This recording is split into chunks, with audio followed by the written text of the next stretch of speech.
Some phrases may appear harmless on the surface, perhaps even sincere, but they carry psychological undertones that reveal deeper truths about a person's character. Hidden motives that could slowly damage your peace of mind, your confidence, and your connection to who you really are.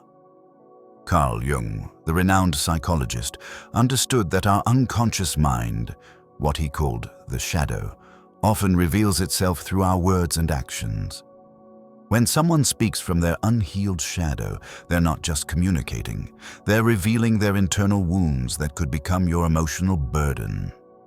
Today, I'll share 5 specific phrases that should serve as immediate red flags.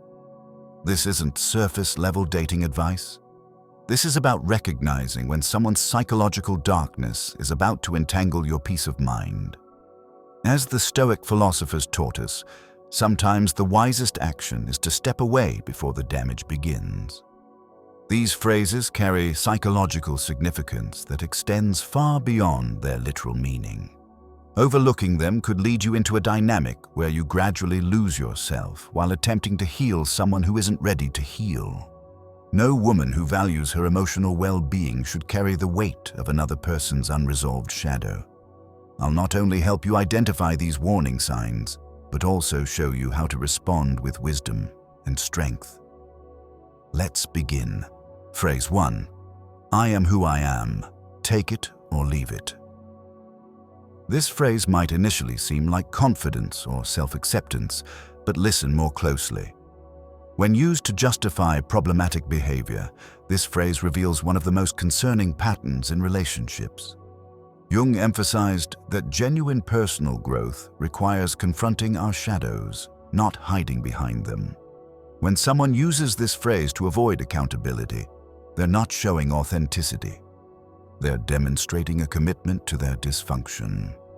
You'll typically hear this after addressing concerning behaviors, emotional distance, disrespect, or controlling tendencies. Instead of engaging with your concerns, he uses this phrase as armor.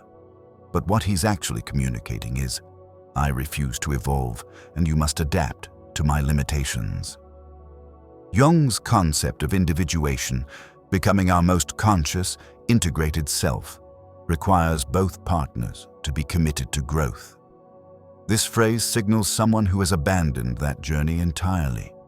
He expects you to do all the emotional labor while he remains unchanged. The reality is that genuine acceptance doesn't mean tolerating harmful behavior. Authentic love encourages growth, not complacency. The Stoics believed in continuous self-improvement, becoming better versions of ourselves. Someone who truly cares for you will want to grow alongside you, not pull you down to their level of unconsciousness. When you hear this, ask yourself, is this genuine self-acceptance or a sophisticated way to avoid responsibility? If his words consistently shield him from growth and accountability, you're witnessing a pattern that will only intensify. This creates a dangerous dynamic where you're constantly adjusting, sacrificing, and compromising, while he remains stagnant. You're not meant to diminish yourself for someone who refuses to expand. You deserve a partner who embraces growth alongside you. And if someone's refusal to grow wasn't troubling enough, there's another phrase that reveals an even more destructive pattern. Phrase 2. Every woman I've dated has been crazy. This might sound like he's simply sharing his relationship history, but beneath the surface lies something far more troubling: a complete inability to acknowledge his role in relationship failures. Jung warned that what remains unconscious controls us from the shadows. Men who consistently blame their exes are usually projecting their own unresolved issues. This statement reveals a victim mentality, someone who needs to be the hero in every narrative, even when he was the source of problems. The Stoic philosopher Epictetus taught that it's not events that disturb us, but our interpretation of them. If someone always interprets past relationships as him being wronged, never reflecting on his own behavior, he's avoiding self-examination entirely. The psychological reality is that it's statistically unlikely that every single ex-partner was the problem. More likely, there's a pattern he refuses to acknowledge. Jung explained that what we deny in ourselves, we often project onto others. His unstable exes might simply be women who refuse to tolerate his unconscious behavior.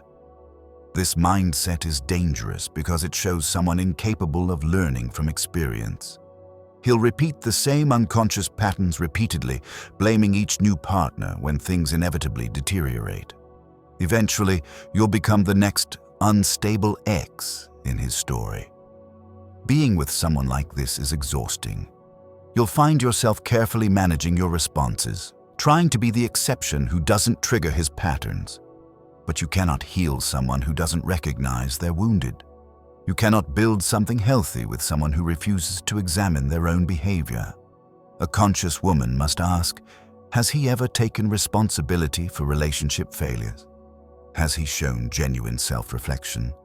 If not, you're dealing with someone whose shadow is in complete control. Now, if constant blame wasn't destructive enough, there's a phrase that takes manipulation to a completely different level. One that weaponizes your deepest emotions against you. Phrase 3. If you truly cared about me, you'd do what I ask. This is emotional manipulation dressed as vulnerability. While it might sound like a heartfelt request, it's actually one of the most controlling phrases in existence. The Stoics understood that genuine love cannot be forced or coerced. It must be freely given. This phrase is designed to eliminate your freedom of choice entirely. Jung wrote about how unhealthy relationships often involve one person controlling another through emotional manipulation. This phrase perfectly demonstrates this dynamic. When someone says this, they're creating a condition for your love, essentially saying, your feelings are only valid if you comply with my demands. This isn't love.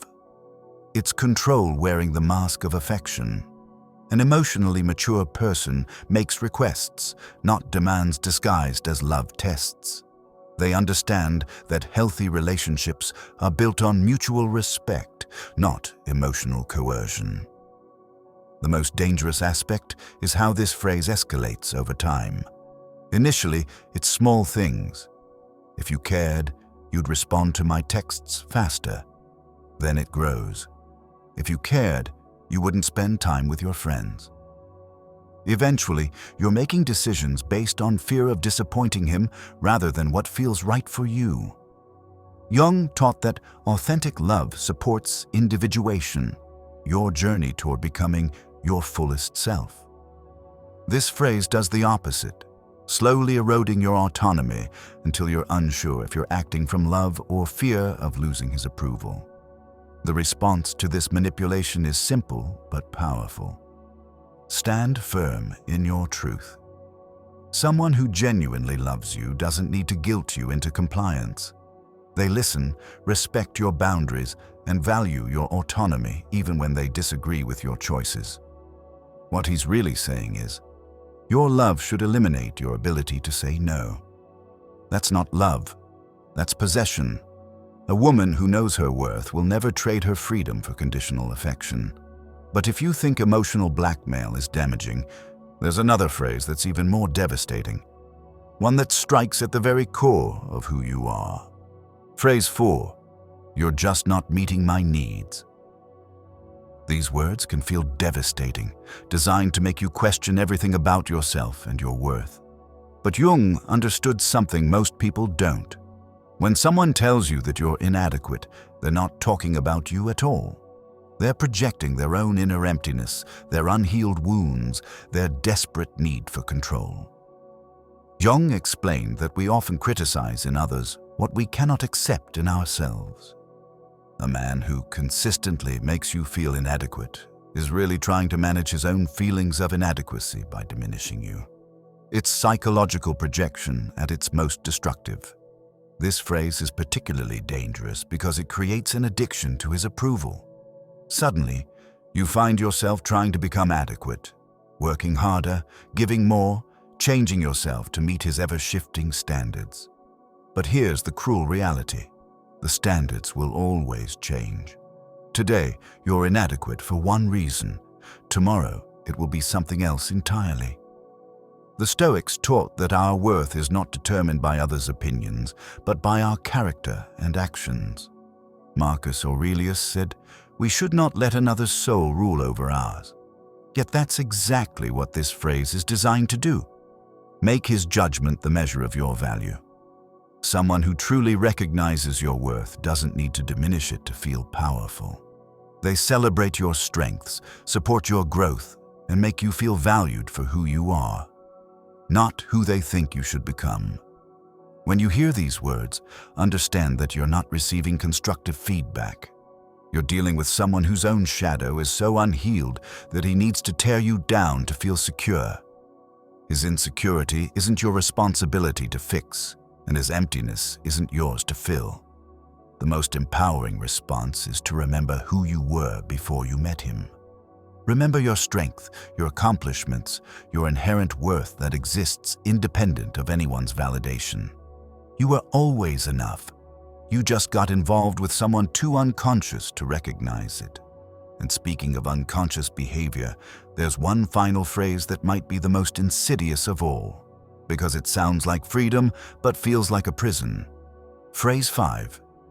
"Fine, do whatever you want," said with resentment. This phrase might seem like he's granting you freedom, but listen to the tone, observe his energy.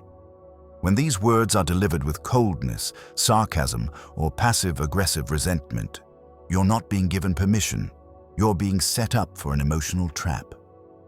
Jung warned about the shadow's tendency to express itself indirectly through what he called covert aggression.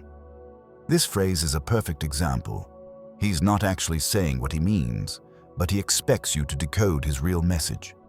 And if you don't guess correctly, prepare for silent treatment, guilt trips, or emotional withdrawal. This is manipulation disguised as permission. What he's really communicating is, "Go ahead and make your choice, but I'm going to punish you for it later." It places you in an impossible position where you're wrong, regardless of what you choose. The Stoics valued direct, honest communication above all else. Seneca taught that we should speak in ways that don't require interpretation. But this phrase is the opposite. It's deliberately ambiguous, designed to keep you guessing and walking on eggshells. Living with this kind of indirect communication is exhausting. You find yourself constantly trying to read between the lines, anticipating his moods, managing his unspoken emotions. You become responsible for feelings he won't even acknowledge having. Jung believed that healthy relationships require both people to be conscious and direct about their needs and feelings. But someone who speaks in riddles and emotional codes is operating from their unconscious shadow, expecting you to be psychic about their inner world. The most powerful response is to take him literally. If he says, "Do what you want," then do exactly that.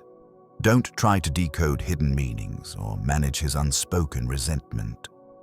This breaks the manipulative cycle and forces him to either communicate directly or sit alone with his passive-aggressive silence. A man who truly wants to be with you doesn't speak in codes or create emotional confusion.